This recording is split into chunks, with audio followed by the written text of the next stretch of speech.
हाँ, अगर किसी चीज में कोई एंजाइम नहीं है तो वो डाइजेशन में क्यों जरूरी है? हाँ बोलो। रॉन्ग आंसर बेटा, वो तो एंजाइम करेगा ना, लाइपेज। इसमें लाइपेज होता है क्या?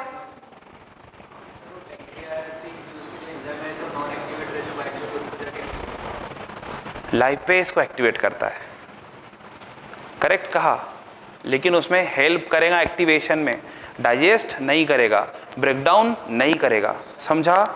थोड़ा सा फर्क है। ऑलमोस्ट सही आंसर दिया है लेकिन एक्यूरेटली गलत आंसर हो गया, बस ये बोलने की वजह से कि करता है। अगर ये बोल देता कि एक्टिवेट करता है, एक वर्ड लगा देता तो एकदम 100% करेक्ट आंसर हो जाता। तो बाइल जूस किसको एक्टिवेट करेगा? लाइपेज को। तो क्या लिख दूं मैं? Activation of lipase. समझे? मोस्टली पैनक्रियाटिक लाइपेज की बात चल रही है। Yes, okay. एक्टिवेशन किसका हो गया? किसका हो गया? लाइपेज। ओके, ठीक है, हो गया, फाइन।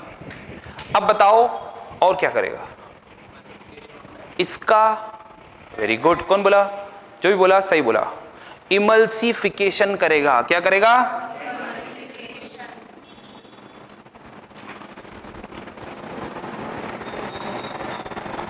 इमल्सिफिकेशन क्या होता है इसकी टेंशन लेने की आपको कोई आवश्यकता नहीं, इसकी भी डायग्राम मिलेगी, टेंशन नहीं लेने का। क्या है, लेकिन हाँ जरूर पढ़ेंगे, अभी नहीं बाद में पढ़ेंगे। और क्या करता है? नहीं करता ना बेटा ब्रेकडाउन। ब्रेकडाउन करने के लिए एंजाइम चाहिए, इसके पास नो एंजाइम। और बोलो। ये करेगा न्यूट्रलाइजेशन। किसका न्यूट्रलाइजेशन करेगा? जो भी एसिडिक काइम फूड इंटर करता है डिओडेनम में, उसको न्यूट्रलाइज करके किस में कन्वर्ट करेगा? काइल में, एल्कलाइन मीडियम में। समझे? सो क्या बोलूंगा यहां पे?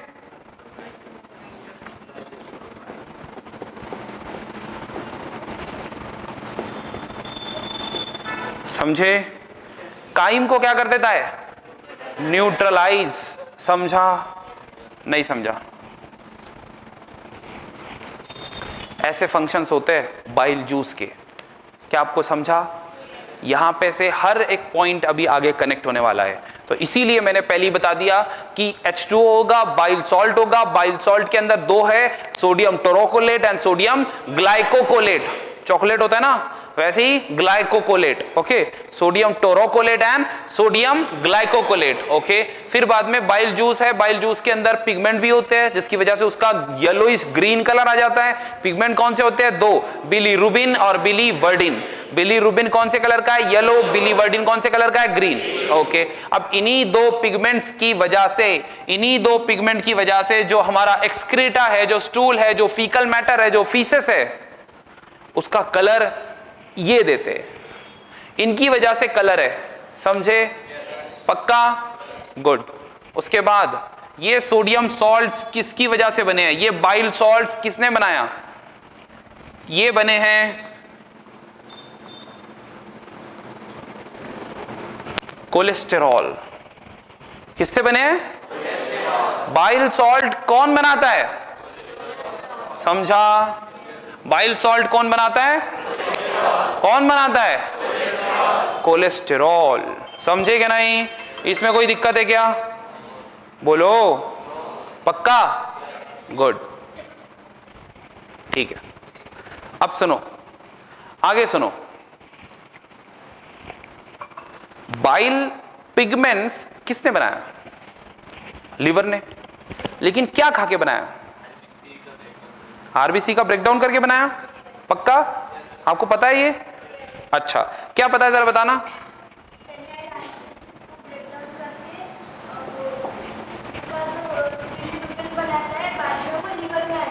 ओके, ठीक है। अब यहां पे थोड़ा सा बेसिक कंसेप्ट है, पहले वो क्लियर कर लेते हैं। सुनो, लीवर ने क्या बनाया? Bile pigment. कौन से? Bilirubin yellow colour, biliverdin green colour. इतना क्लियर है? किस चीज का इस्तेमाल करके बनाया? तो सुनो, हमारे बॉडी में आरबीसी की जो वैलिडिटी है वो 120 दिन है, 120 डेज। अब होगा ये कि आरबीसी तो ओल्ड होंगे ना, तो इनका वैलिडिटी तो खत्म होगा। जब ये ओल्ड होने लगते हैं, तो ये ओल्ड होने लगते हैं तब ये कहां जाते हैं? Liver and spleen. तो इसीलिए spleen is also known as graveyard of RBC. Graveyard of RBC का कब्रिस्तान कौन? स्प्लीन। इतना क्लियर है? आगे बढ़ेंगे। स्प्लीन, ठीक है। अब बचा लिवर। तो ये कर क्या रहा है? ये एक काम कर रहा है, वो काम को मैं नाम दे देता हूं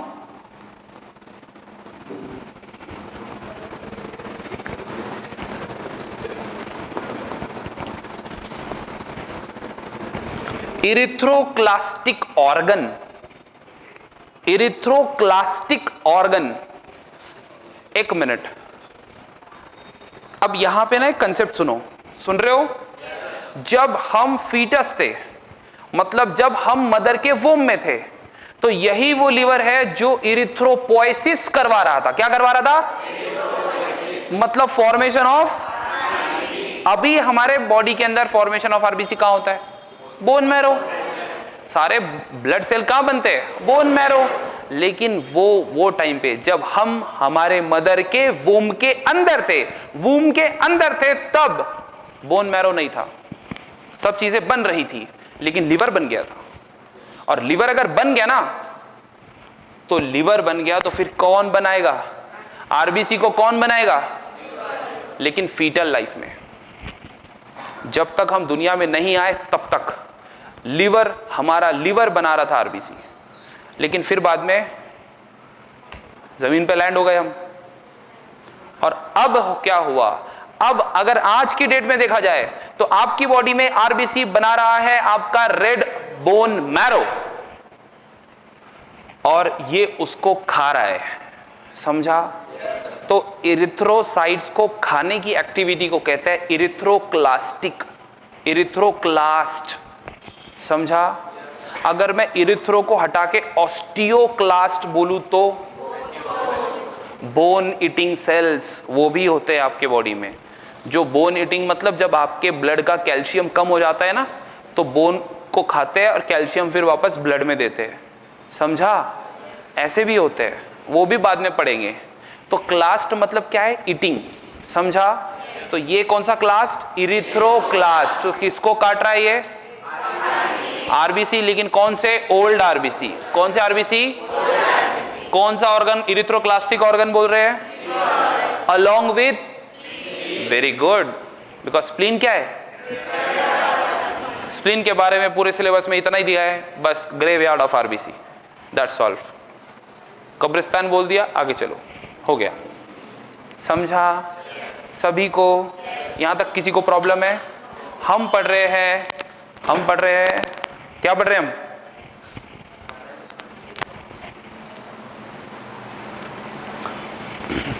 हम पढ़ रहे हैं बाइल जूस। बाइल जूस के अंदर देखा हमने बाइल सॉल्ट्स। बाइल सॉल्ट्स कौन बनाता है? लीवर बनाता है, यूजिंग व्हाट? कोलेस्टेरॉल। कोलेस्टेरॉल से बनते हैं, ठीक है।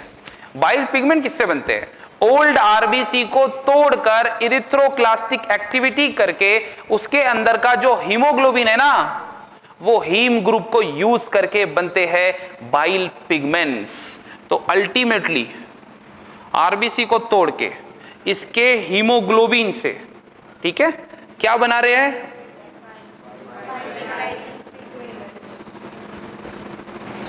एक मिनट, तो ये किसने बनाया? तो इसी वजह से लिवर को क्या कहते हैं? क्यों? बिकॉज वो क्या करता है? आरबीसी को तोड़ता है, आरबीसी को कट कर देता है, उसमें से निकालता है हीमोग्लोबिन अपना, और क्या बनाता है? कौन से पिगमेंट? Bile pigments. कितने होते हैं? कौन कौन से? समझा? सभी को समझा? किसी को यहां पे कोई प्रॉब्लम? एकदम पक्का? तो बताओ बाइल जूस का फंक्शन आपको 100% क्लियर है क्या? अच्छा, बाइल जूस का फंक्शन मैं फिर से एक बार बोल रहा हूं, ध्यान से सुनना है सब लोगों ने।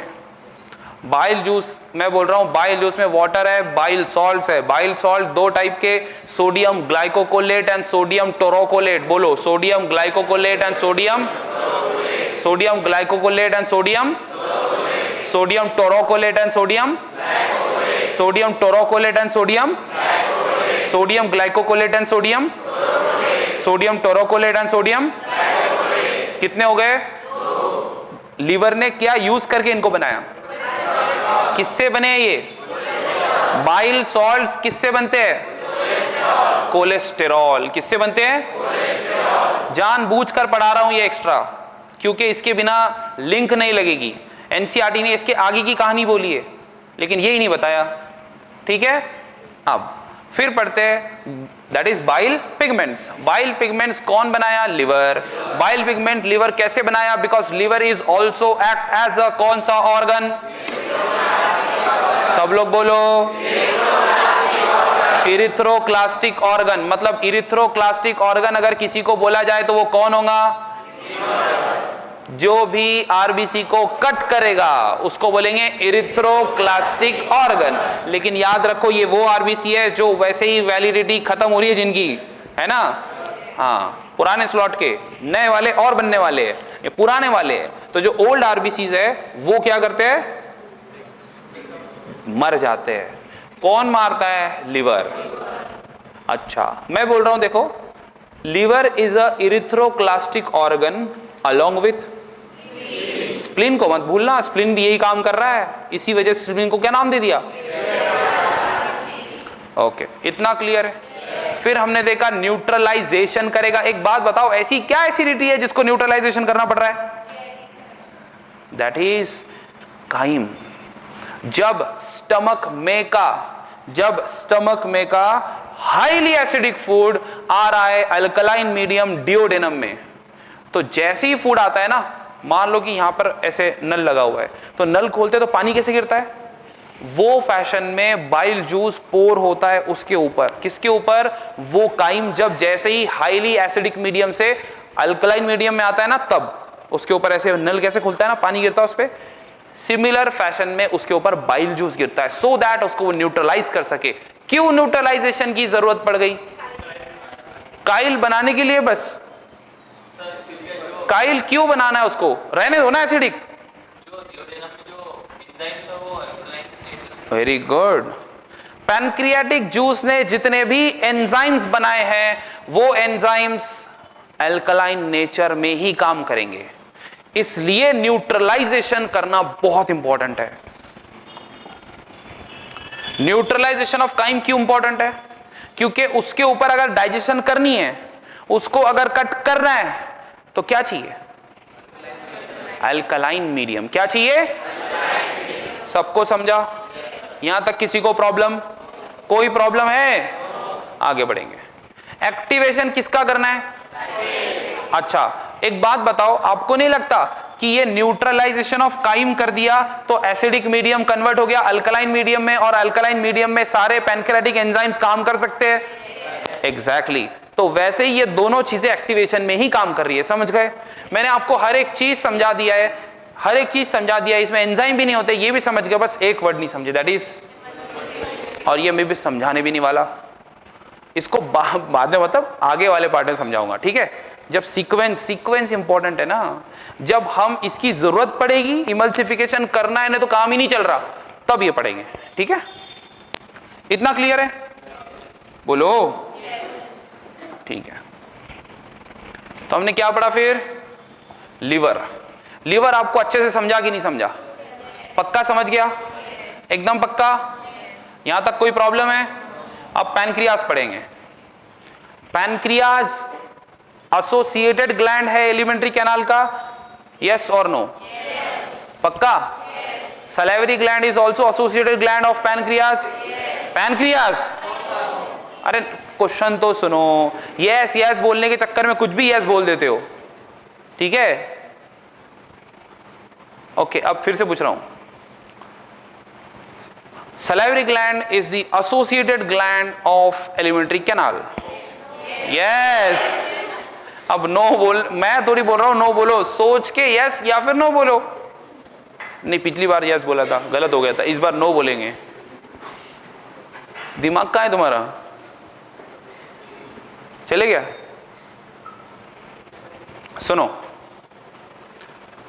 Pancreatic gland, that is pancreas, liver and salivary glands. मैं फिर बोल रहा हूं, salivary gland, pancreas and liver, ये तीन ग्लैंड्स है जो एसोसिएटेड है किसको? एलिमेंटरी कैनाल को। बिकॉज एलिमेंटरी कैनाल के अंदर ही कुछ ग्लैंड बन रहे हैं। कौन कौन से? Gastric gland as well as intestinal gland. कौन से ग्लैंड? Intestinal gland. कौन सी चार लेयर में से कौन सी लेयर बनाती है? आपको एक सेंटेंस बोला था, याद है? कौन सा सेंटेंस? नहीं, मैंने कहा था जो भी जितने भी ग्लैंड बनेंगे वो चार लेयर में से कौन सी लेयर बनाएगी? जितने भी एलिमेंट्री कैनाल में ग्लैंड्स है, चाहे वो गोबलेट सेल हो जैसे कि म्यूकस सेल बोलते हैं जिसे, या फिर आप म्यूकस ग्लैंड बोल दो जिसे, या फिर गैस्ट्रिक ग्लैंड हो, या फिर इंटेस्टिनल ग्लैंड हो, कुछ भी हो, कौन सी लेयर बनाएगी? Innermost layer called as mucosa. समझा? बट एक एक्सेप्शन है, डिओडेनम में कौन सी होती है? Brunner's gland. कौन सी ग्लैंड? ब्रूनर्स ग्लैंड म्यूकोजा से बनती है ना?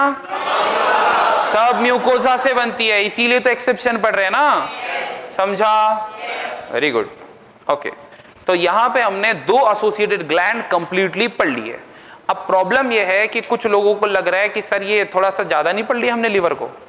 हमने बिल्कुल ज्यादा नहीं पढ़े, हर एक वर्ड आगे लगने वाला है, इसलिए पढ़ना पड़ा। ठीक है, चलो दूसरा पार्ट कौन सा पढ़ेंगे हम? पैनक्रियास। स्टार्ट करते हैं। ओके, सबसे पहले बताओ पैनक्रियास कहां होता है? बॉडी में। Very good. ड्यूडेनम में है ना बेटा?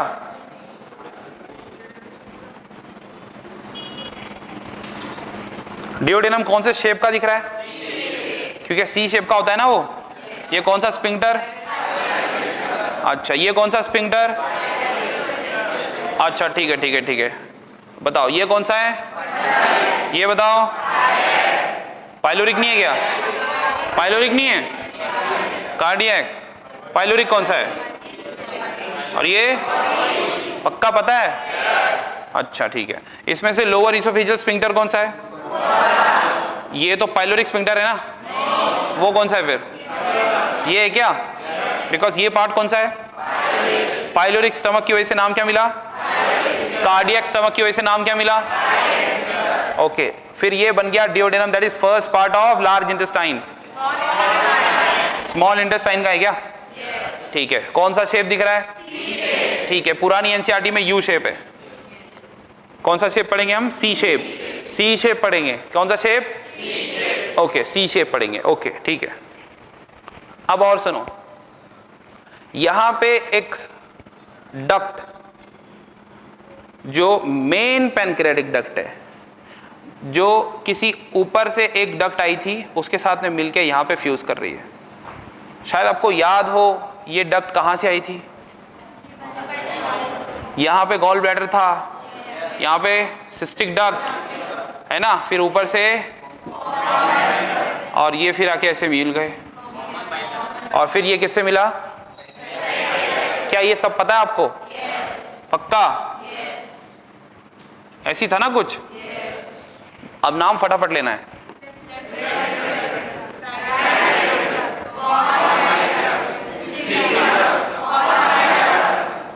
स्फिंक्टर ऑफ बॉयडन कहां होता है?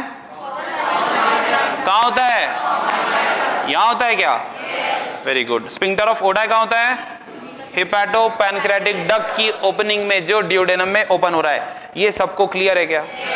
अब सुनो, मैं बना रहा हूं पैनक्रियाज।